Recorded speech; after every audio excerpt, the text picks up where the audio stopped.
Setelah menerima masukan-masukan dari ulama-ulama MUI, Nahdlatul Ulama, NU, Muhammadiyah, dan ormas-ormas lainnya, serta tokoh-tokoh agama yang lain, dan juga masukan-masukan dari provinsi dan daerah. Bersama ini saya sampaikan, saya putuskan lampiran Perpres terkait pembukaan investasi baru dalam industri minuman keras yang mengandung alkohol, saya nyatakan dicabut. Dengan tidak memberikan izin terhadap pendirian pabrik yang memproduksi minuman beralkohol, tidak memberikan izin untuk kepentingan perjalanan minuman beralkohol, serta menindak tegas pihak-pihak yang melanggar aturan tersebut.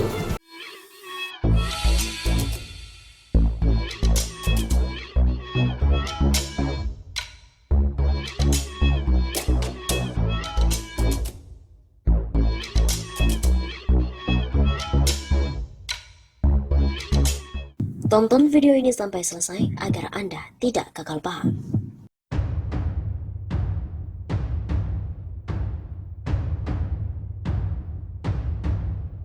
Jokowi akhirnya cabut lampiran Perpres investasi miras. What's next? Presiden Joko Widodo mencabut lampiran peraturan presiden yang mengatur pembukaan investasi minuman keras. Padahal aturan itu baru saja diteken di lampiran 3 Perpres nomor 10 tahun 2021 tentang bidang usaha penanaman modal.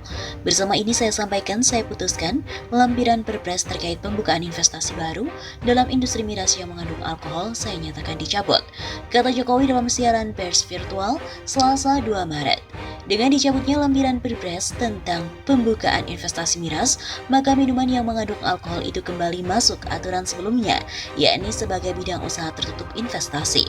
Berdasarkan catatan dari redaksi Detikcom, aturan yang mengatur sebelumnya yakni Perpres nomor 44 tahun 2016 tentang daftar bidang usaha yang tertutup dan bidang usaha yang terbuka dengan persyaratan di bidang penanaman modal.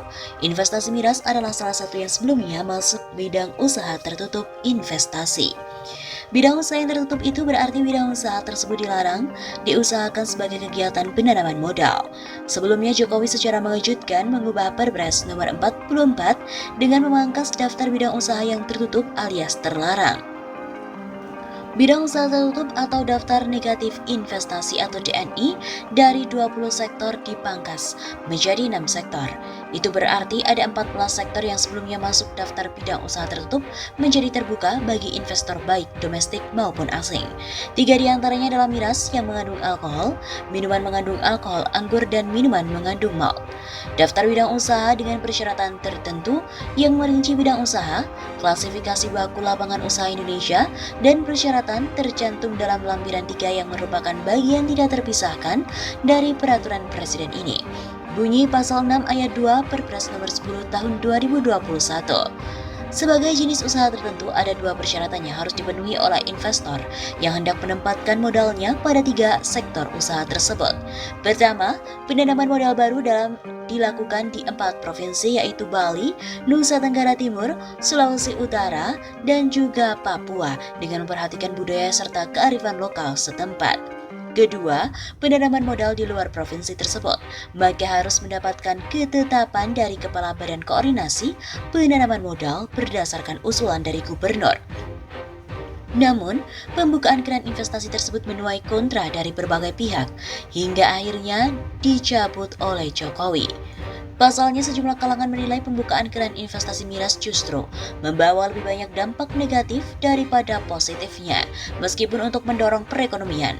Tapi kemudian Jokowi membatalkan Perpres tersebut setelah mendengar masukan dari beberapa kelompok masyarakat seperti ulama, MUI, NU, dan organisasi masyarakat lainnya. Setelah menerima masukan-masukan dari ulama, MUI, NU, Muhammadiyah, dan juga ormas serta tokoh-tokoh agama yang lain, saya sampaikan lampiran Perpres pembukaan investasi baru industri minuman keras yang mengandung alkohol, saya nyatakan dicabut. Begitu ucapnya. MUI pun juga mengapresiasi putusan Jokowi mencabut lampiran Perpres Miras. Keputusan Presiden Joko Widodo yang mencabut lampiran peraturan presiden terkait dengan izin investasi minuman keras beralkohol mendapatkan apresiasi dari Majelis Ulama Indonesia atau MUI. Sekretaris Komisi Fatwa MUI, Asrorun Niam, menyampaikan bahwa sikap Jokowi telah sesuai dengan aspirasi yang disampaikan pihaknya dan termasuk dalam Nahdlatul Ulama, Muhammadiyah serta tokoh-tokoh agama, tokoh masyarakat, pemerintah daerah hingga elemen masyarakat. Hari ini Presiden RI telah merespons secara bijak aspirasi yang hidup di tengah masyarakat, ujar Asrorun Niam dalam jumpa pers virtual yang diselenggarakan oleh kantor MUI Jakarta Pusat pada hari Selasa 2 Maret. Untuk itu, Majelis Ulama Indonesia menyampaikan apresiasi yang sebesar-besarnya atas keseriusan dari pemerintah dari respon cepat Presiden yang mendengarkan aspirasi masyarakat. Lebih lanjut, Asrorun juga mengutarakan harapan MUI kepada pemerintah agar terus memiliki komitmen untuk menyusun regulasi yang menjunjung tinggi unsur kemaslahatan bagi seluruh masyarakat Indonesia dan juga bersama-sama berkomitmen meneguhkan komitmen kemaslahatan bangsa. Demikianlah Asrorun yang menambahkan. Dalam video berdurasi sekitar 1 menit, Presiden Jokowi mengatakan mencabut lampiran Perpres nomor 10 tahun 2021 di mana mengatur bidang usaha penanaman modal khusus terkait dengan investasi minuman keras. Jokowi juga mengungkapkan alasannya mencabut aturan tersebut karena menerima masukan dari MUI, ormas Islam seperti NU dan Muhammadiyah serta tokoh agama dan masyarakat. Pada awalnya investasi minuman keras ini masuk dalam DPI mulai 2 Februari yang diatur dalam Perpres nomor 10 tahun 2021. Ramai-ramai rakyat Papua tolak investor miras. Majelis Rakyat Papua atau MRP secara tegas menolak investasi produksi minuman keras di wilayah tersebut. Hal ini disampaikan sehubungan terbitnya Peraturan Presiden Nomor 10 Tahun 2021 tentang bidang usaha penanaman modal yang telah menetapkan Papua sebagai salah satu wilayah tempat minuman keras alias minuman beralkohol yang boleh diproduksi secara terbuka. Kami menolak dengan tegas. Jika mau investasi di Papua silakan, tapi bawa yang baik-baik. Jangan bawa yang membunuh generasi muda Papua, kata anggota kelompok kerja agama MRP Dorius Mehwe kepada redaksi Republika pada hari Jumat 26 Februari. MRP merupakan majelis yang diamanatkan Undang-Undang Otonomi Khusus Papua dan harus dimintai persetujuannya terkait kebijakan-kebijakan di Papua. Namun menurut tokoh perempuan Papua itu, pihaknya sama sekali belum diajak bicara soal perpres tersebut. Dorius yang juga merupakan Ketua Persekutuan Wanita Gereja Kristen Indonesia menekankan dampak minuman keras di Papua selama ini sangat merugikan warga. Pertama, warga minum-minum, kemudian mabuk, dan dari situasi itu muncul banyak kekerasan. Sejauh ini ia menekankan pihak-pihak di Papua telah berupaya mengikis persoalan miras. MRP juga telah membentuk koalisi anti miras guna menanggulangi persoalan yang dipandang serius di Papua itu. Sebab ia tak menginginkan upaya tersebut dikandaskan lagi dengan regulasi yang lebih permisif soal miras Papua. Ia juga menyarankan pemerintah semestinya berupaya membawa investasi yang bisa membangun lapangan kerja di Papua secara positif. Ia juga mengingatkan sejauh ini Pemprov Papua telah menerbitkan Perda Provinsi Papua Nomor 15 Tahun 2013 tentang pelarangan produksi, pengedaran dan penjualan minuman beralkohol.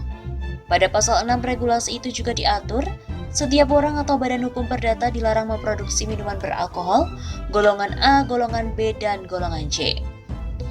Dari tangkapan halaman lampiran 3 Perpres nomor 10 tahun 2021, juga pasal 7 diatur, setiap orang, kelompok orang atau badan hukum perdata dilarang memproduksi minuman beralkohol yang berasal dari tumbuh-tumbuhan atau bahan alami, serta memproduksi minuman beralkohol dengan cara racikan atau oplosan.